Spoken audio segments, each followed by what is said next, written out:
My sister's grades were weird. I scored 600 and she scored 610. When I pushed it to 610, she instantly jumped to 620. Her score was always exactly 10 points above mine. But the second I took a day off and missed an exam, her grades completely tanked. That proved my theory. My sister's grades were tied to mine. And with that, a crazy plan started forming in my head. If I scored over 740 on the final exam, what would happen? Before the exam, I lived like a monk, while my sister lived for fun. She knew she had me to rely on, so she got completely out of control. She even gave up studying and went out partying with her friends. Every time she got caught, she looked annoyed, rolled her eyes, and slammed her phone on the table. Can you guys stop? Relax! I'm obviously going to be the top scorer. And I didn't let her down. Every mock exam, I carried her straight to number 1 in our grade. I wanted her drunk on that fake high, while I quietly moved closer and closer to 741. The second semester of senior year felt like a dull knife, cutting into my nerves bit by bit. I woke up at 5 a.m. every day and slept at midnight. Aside from eating and bathroom breaks, I studied nonstop. I locked myself in that tiny room with barely any sunlight, running like a machine that never stopped. My sister's room was right next door. I'd hear her laughing on video calls or screaming over TV shows. Sometimes she'd turn the volume way up like she wanted to show off how carefree she was. I didn't care. I'd already learned to block out every noise. Only one thing kept looping in my head. 741. That number was like a nail driven into my heart. Whenever I wanted to quit, I pressed on it harder and the pain kept me awake. In March, Lucy started coming in and out of my room a lot. At first, I didn't think much of it. I thought she was just looking for something. Then I noticed something was off. The way she looked at me had changed. One time I was working on a tough math problem when she came in and stood behind me, staring at my scratch paper. Jack, why are you studying so hard lately? I didn't even look up. I just kept writing. It's whatever. The exam's coming up. Lucy leaned in, trying to see what I was writing.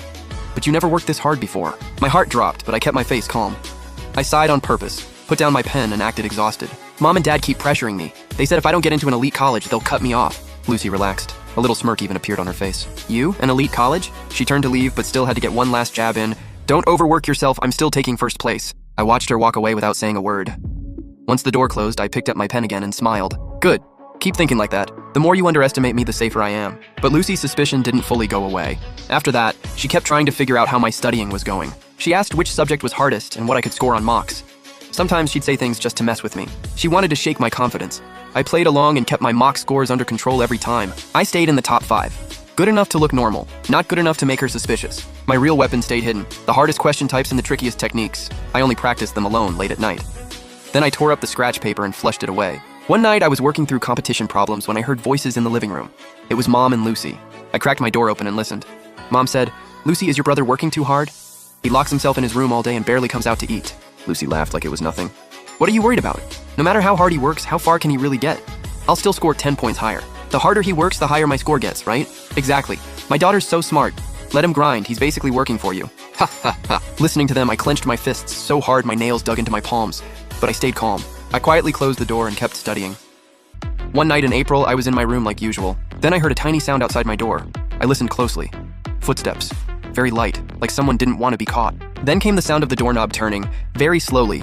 I understood instantly. She was spying on me. I didn't turn around. I kept pretending to focus, but I'd already swapped my paper for some basic practice problems. All my truly difficult materials were already locked deep inside the drawer. The door opened a tiny crack. Out of the corner of my eye, I saw half of Lucy's face. She was looking at my desk. I sighed on purpose and muttered to myself, "How did I get this one wrong again?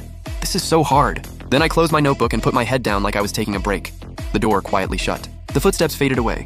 I sat up and let out a cold laugh. "Lucy, the more you guard against me, the more guilty you look. You know better than anyone those scores aren't yours. You're just a parasite. Without me, you're nothing." On the May mock exam, I scored 695. Lucy scored 705 and ranked first in our grade. When the results came out, she celebrated at home.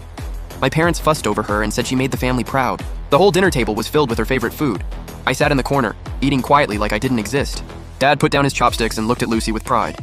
"Lucy did great this time. Keep this up and the final exam is locked in. My daughter really is smart. Just look whose genes she got." Mom chimed in too, her voice full of pride she couldn't hide. Lucy looked at me smugly, a mocking smile on her face. "Jack, you'd better try harder. Don't fall too far behind me or Mom and Dad will look bad." I gave a small response and kept eating. I didn't argue, but inside I laughed. Enjoy it.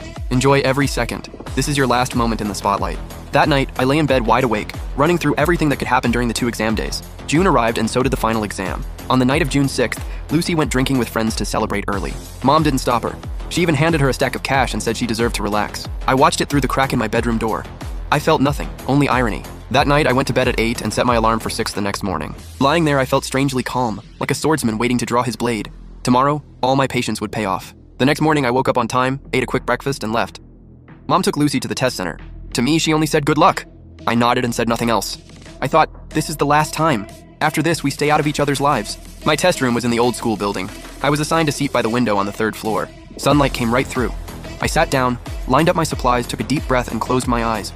Jack, you've waited 18 years for this day, don't lose. The language exam bell rang and I opened the paper. In that moment, my mind had never been clearer. Every question felt familiar. Every trap in the reading section, I saw it coming. The essay topic was exactly the type I had practiced countless times. My pen moved like magic. After the exam, I walked out and Lucy immediately rushed over to block me.